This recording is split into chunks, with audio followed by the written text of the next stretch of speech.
قوارب الروح عمل تلفزيوني جديد يناقش قضية الهجرة من العراق وما ترافقه من مشاكل وصعوبات عبر التصوير بأكثر من بلد عربي وأجنبي.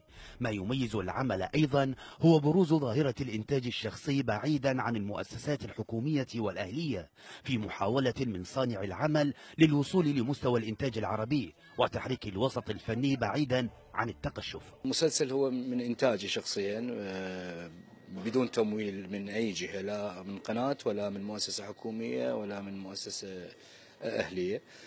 حاولنا نقدم شيء للناس من خلال هذا المسلسل، حاولنا ننافس، حاولنا نسوي مسلسل يرتقي للأعمال العربية.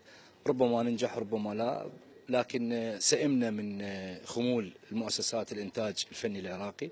تقنيات حديثة يتم استخدامها ولأول مرة سواء على مستوى التصوير والمونتاج أو على مستوى الموسيقى التصويرية، هو ما تحدث عنه صانع العمل أيضا، بالإضافة إلى استخدام أماكن شهدت وقائع حقيقية لقصص عاشتها عوائل عراقية وهي تحاول الهجرة.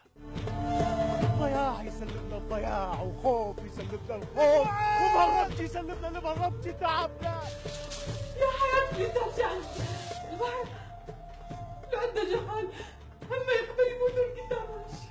مسلسل قوارب الروح شارك فيه نخبة من نجوم الفن العراقي أمثال حسين نعمة وآلاء حسين وسعد مجيد وإياد راضي، بالإضافة إلى عدد من الرواد والشباب الذين تحدثوا عن أهمية العمل والتعاون الكبير بين الممثلين. خلاص اقرفوا إلك، جبت وجيت هيج بعدنا فرقان. عيب هذا الحكي. أنا أبو علي عراقي من الناصرية. تعتقد البحث حتكون نتائجه زينه ومفيده؟ بحث عن النص، الزواج عن النص، كل اشياء عن النص. صورنا اكثر من لوكيشن، صورنا اكثر من دوله اوروبيه وعربيه.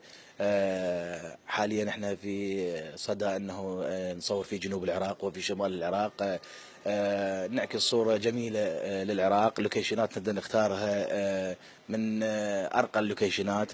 بدء مرحلة الإنتاج الشخصي للأعمال التلفزيونية قد تحفز الكثيرين لمواصلة هذه الرحلة، خصوصا وهم يخوضون سباق التوزيع ومنافسة الأعمال العربية.